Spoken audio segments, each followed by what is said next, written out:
Hello all, here I Komal Sharma welcomes you all at our Gargi classes. So today I am going to discuss all about a topic which is given into our language second of level first and level second of read. Read का जो हमारा syllabus है of level first and level second का of language English language second, उसमें जो हमारा given topic है that is your unseen poem. तो अनसीन पोएम आपको जब पेपर में गिवन होगी, आपको जब पेपर में दी जाएगी, तो वहाँ पे किन किन बेसिक टॉपिक्स के ऊपर आपसे क्वेश्चंस किए जाएंगे. तो अपन उन्हीं पर्टिकुलर टॉपिक्स के बारे में आज डिस्कस करेंगे जो कि अपने सिलेबस में दिए हुए हैं. ठीक है, तो सबसे पहले हम जिस टॉपिक की बात करेंगे वो है एलिट्रेशन. बेसिकली पोइट्री के या पोएम के जो इंग्लिश पोएम्स होती हैं उनमें बहुत सारे एस्पेक्ट्स होते हैं. जैसे एलिट्रेशन हो गया, असोनेंस हो गया, सिमिली हो गया, मेटाफर हो गया, पर्सोनिफिकेशन हो गया, राइम स्कीम हो गई, रिदम हो गई. उनके बारे में आपको पता होगा.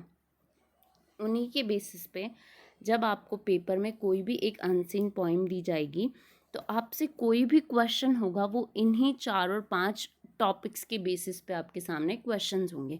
वो टॉपिक्स अपने syllabus of level first and level second of read language second में दिए हुए हैं. ठीक है, तो सबसे पहला जो अपना टॉपिक है आज का वो है alliteration.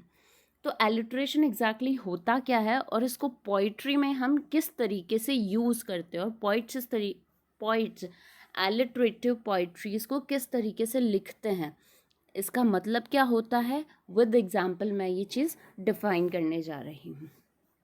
All right then, so in English, alliteration is the conspicuous repetition of identical initial consonant sounds in successive or closely associated syllables within a group of words, even though spelled differently. अब alliteration का basic मतलब ये होता है, सीधा सा simple सा मतलब है, किसी भी लाइन में अगर कोई कॉन्सोनेंट साउंड का जो रिपीटेशन है वो कंटिन्यू होता है, continue in the sense closely continue होता है. ठीक है, तो यहाँ पे जो मैंने डेफिनेशन दी है उसका मतलब है alliteration is the conspicuous repetition of identical initial consonant sound. किसी भी कोई भी साउंड जो कॉन्सोनेंट रिपीटेशन पे होता है. कॉन्सोनेंट आप सबको पता है कि एग्जैक्टली कॉन्सोनेंट होते क्या हैं. जैसे अपने जो इंग्लिश अल्फ़ाबेट्स होते हैं उसमें 2 कैटेगरीज में डिवाइडेड होते हैं alphabets, that is walls and consonants. Walls वो होते हैं जो कि A E I O U, that means अपने हिंदी का भी जो अगर अपन वॉल्स को देखते हैं तो A A I E E, तो इनमें जो साउंड प्रोनाउंस होता है उसको बोलते हैं हम वॉल्स. और उसके अपार्ट जो होते हैं वो होते हैं कॉन्सोनेंट, जैसे B C D F G H, या फिर अपने हिंदी में अगर देखें तो क ख ग घड़. इस तरीके से ये जो वर्ड्स होते हैं, ये जो साउंड्स होते हैं क ख ग, या फिर in English B C D F G H, तो ये सारे क्या हो गए, कॉन्सोनेंट्स हो गए. तो अगर कोई भी किसी भी लाइन में कॉन्सोनेंट साउंड्स रेपिटेटिवली रिपीट होते हैं, एक वर्ड के बाद दूसरा वर्ड, या फिर कॉन्टिन्यू अगर वर्ड्स रिपीट होते हैं, कॉन्सोनेंट साउंड वर्ड्स रिपीट होते हैं, तो उसको अपन क्या बोलेंगे, एलिट्रेशन बोलते हैं. आगे देखते हैं. As a method of linking words for effect, alliteration is also called head rhyme और इनिशियल राइम. इसको हेड राइम भी बोलते हैं और इनिशियल राइम भी बोलते हैं. शुरुआती राइम भी बोलते हैं या फिर हेड राइम भी बोलते हैं, मेन राइम भी बोलते हैं. अब इसको और डिटेल में हम जानने की कोशिश करते हैं. होप आपको समझ में आ गया होगा. एलिट्रेशन कॉन्सोनेंट साउंड्स का रेपिटेशन जो होता है उसी को एलिट्रेशन कहा जाता है. कॉन्सोनेंट साउंड का रेपिटेशन ही एलिट्रेशन होता है. ठीक है, सिर्फ साउंड सिमिलर होते हैं, स्पेलिंग अलग हो सकते हैं, उनके मीनिंग अलग हो सकते हैं, पर साउंड सिमिलर होते हैं. जैसे father, fathom, father FATHER, father FATHOM. तो फादर फैदम, इसमें फ का रिपीटेशन है, तो इसको क्या बोलेंगे अपन, एलिट्रेशन बोलेंगे. ठीक है, आगे और देखते हैं इसमें। जैसे मैंने यहाँ पे एग्जाम्पल दिया है हम्बल हाउस। हम्बल हाउस में अब एलिट्रेशन का हमें किस तरीके से पता करना है, ह एच हाउस ह, तो इसमें क्या है एच एच प्लस साउंड कौन सा आ रहा है, ह है, तो ये क्या है कॉन्सोनेंट साउंड है और वो रिपीट हो रहे हैं। ठीक है, तो ये जो identical sound repetition of consonants होता है ना, एक जैसा साउंड रिपीटेशन ऑफ कॉन्सोनेंट, उसी को एलिट्रेशन बोलते हैं। अब जैसे दूसरा एग्जांपल है पोटेंशियल पावर प्ले, तो पोटेंशियल पावर प्ले प प पोटेंशियल पावर प्ले प, तो ये क्या हो गया कॉन्सोनेंट हो गया। ठीक है, कॉन्सोनेंट साउंड रिपीटेशन हो गया प, तो इसको एलिट्रेशन बोलेंगे। एक और एग्जांपल मैंने दिया है Peter Piper picked a peck of pickled peppers, तो ये बेसिकली मैंने यहाँ पे चूज़ किया है, तो इसमें प का रिपीटेशन हो रहा है, तो same consonant identical consonant sounds का जो रिपीटेशन होता है उसी को अपन क्या बोलेंगे यहाँ पे एलिट्रेशन बोलेंगे। ठीक है, अब यहाँ पे मैंने एक पोइम भी ली है आपके बेटर अंडरस्टैंडिंग के लिए, आपको और भी अच्छे से समझ में आ जाएगा। जैसे इस पोइम का टाइटल है ड्रमिंग, ड्रमिंग पोइम का टाइटल है। अब ये देखो किस तरीके से साउंड करती है। For days and days the drummers drum, for 5 a.m. till fun is done. Then once more they beat their drums, at 9 p.m. their knuckles numb. तो यहाँ पे क्या रिपीटेशन हो रहा है, for days and days, ड एंड ड, the drums, तो यहाँ पे क्या रिपीटेशन होता है द ड्रमर्स ड्रम, तो ड ड ड ड का रिपीटेशन हो रहा है। ठीक है, एक एक वर्ड बीच में रह रहा है बट ड ड ड का रिपीटेशन हो रहा है कॉन्टिन्यू, तो इसको क्या बोलेंगे अपन एलिट्रेशन बोलेंगे। From 5 a.m. till fun is done, तो एफ एफ रिपीटेशन है यहाँ पे एक ही लाइन में, तो उसको एलिट्रेशन बोलेंगे। Then once more they beat their drum, the beat their drum, at 9 p.m. Their knuckles numb, that is न, तो इस तरीके से ये क्या हो गई एलिट्रेटिव राइम हो गई पूरी, जिसमें बार बार जो कॉन्सोनेंट साउंड्स है वो रिपीट हो रहे हैं, तो इसी को अपन एलिट्रेशन का फॉर्म देंगे। आपके सामने कोई भी अनसीन पोइम आए, अब आपको होपफुली अगर एलिट्रेशन से रेलेवेंट कोई भी क्वेश्चन होगा आप उसको इजीली अटेम्प्ट आउट कर सकते हो। अभी भी आपके मन में कोई डाउट है, क्वेश्चन है, क्वेरी है regarding this particular literary term जिसको हम एलिट्रेशन बोलते हैं है, तो आप हमें कमेंट भी कर सकते हैं और ईमेल भी कर सकते हैं आप हमें upon our email ID which is gargiclasses.edu@gmail.com। ठीक है, हर संडे को हम एक सेशन भी ऑर्गेनाइज करते हैं, that is your Sunday problem solving session, जिसमें बाय दिस वीक मतलब एक वीक के जितने भी क्वेश्चन क्वेरीज डाउट होते हैं मैं उनको सबको संडे को लाइव या फिर बाय फेस वीडियो सॉर्ट करने की कोशिश करती हूँ। ठीक है, तो regarding this particular literary term if you have any kind of question query and doubt you can either comment और ईमेल अस। ऑलराइट, अब जो दूसरा हमारा टॉपिक है एंशिएंट पोइम को सॉर्ट आउट करने का, वो है हमारा सिमिली। तो एलिट्रेशन की तरह सिमिली भी एक लिटरेरी टर्म ही होता है, लिटरेरी टर्म या फिर हम बोल सकते हैं एक पोइट्री का ही एस्पेक्ट होता है।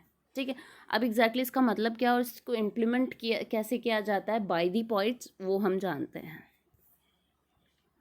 तो सबसे पहले है डेफिनेशन इसका, तो सिमिली होती क्या एग्जैक्टली इसको डिफाइन कर रहा है मैंने यहाँ पे। तो a simile is a figure of speech, सबसे पहले क्या है सिमिली, क्या है फिगर ऑफ स्पीच है, that directly compares two things. Simile highlights the similarities between two things that must use like and as. Simile का बेसिक एक figure of speech होती है एक पोइट्री में, जो एक पोइट्री को रिप्रेजेंट करती है। ठीक है, तो इसमें सिमिली का मतलब क्या होता है, दो चीज़ों के बीच में कंपैरिजन होता है, दो चीज़ों के बीच में कंपैरिजन होता है और उस कंपैरिजन के लिए जो वर्ड्स यूज़ किया जाता है वो होता है लाइक एंड एज। जब दो चीज़ों में कंपैरिजन होता है और वहाँ पे यूज़ हो रहा है लाइक एंड एज, जैसे मैं एग्जांपल देती हूँ she is like a rose, she is like a rose, तो शी और रोज़ अलग अलग चीज़ें हैं, लेकिन यहाँ पे शी को कंपेयर किया गया है रोज़ के साथ। वर्ड क्या यूज़ हो रहा है यहाँ पे like, she is like a rose. तो इस तरीके के जो चीज़ें होती हैं उसको हम सिमिली बोलते हैं पोइट्री में। आपने बहुत सारी पोइट्रीज़ पढ़ी हैं जिसमें इस तरीके के कंपैरिजंस होते रहते हैं। ठीक है, अब मैं आगे इसको और अच्छे से डिफाइन कर रही हूँ.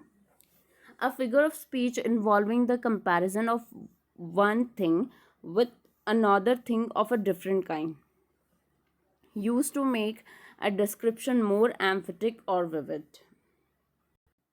इसका मतलब क्या हुआ कि फिगर ऑफ स्पीच ऐसी चीज़ में इन्वॉल्व होता है जहाँ पे कंपैरिजन होता है of one thing with another thing. एक चीज़ का दूसरी चीज़ के साथ कंपैरिजन हो रहा होता है जो कि अलग अलग होते हैं.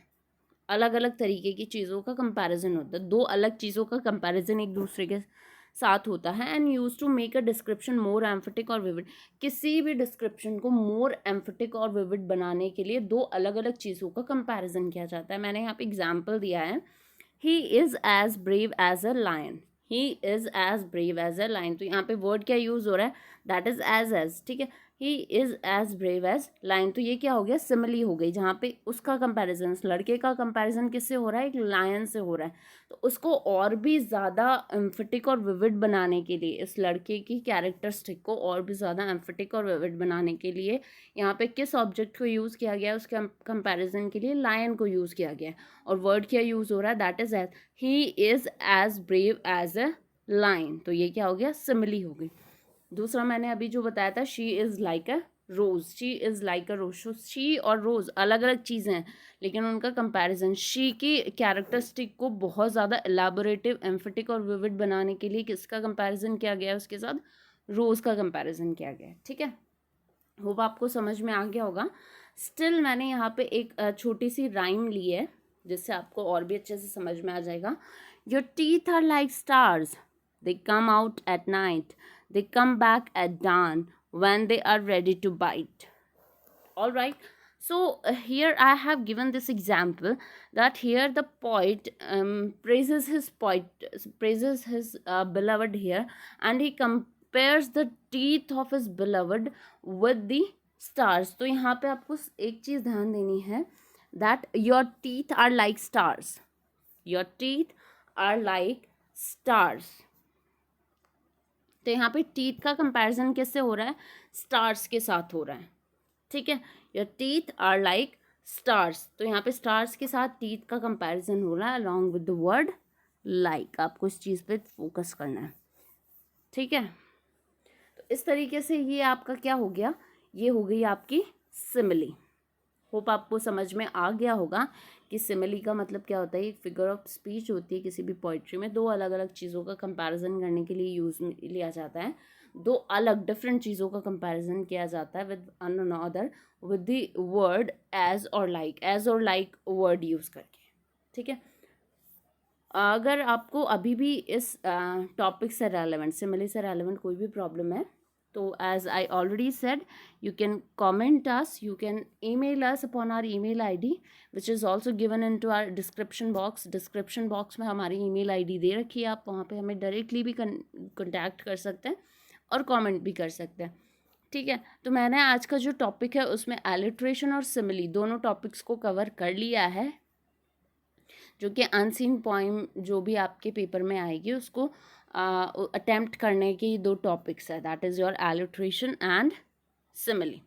All right then, so thank you so much for watching this video. Do not forget to subscribe करना ना भूलें. लाइक करें, जो भी आप वीडियोज़ देख रहे हैं आपको पसंद आ रहे हैं वो वीडियोज़ लाइक करें, और बेल आइकन को प्रेस करना ना भूलें ताकि आपको हमारे हर वीडियो के अपडेट मिलते रहे. सो थैंक यू सो मच.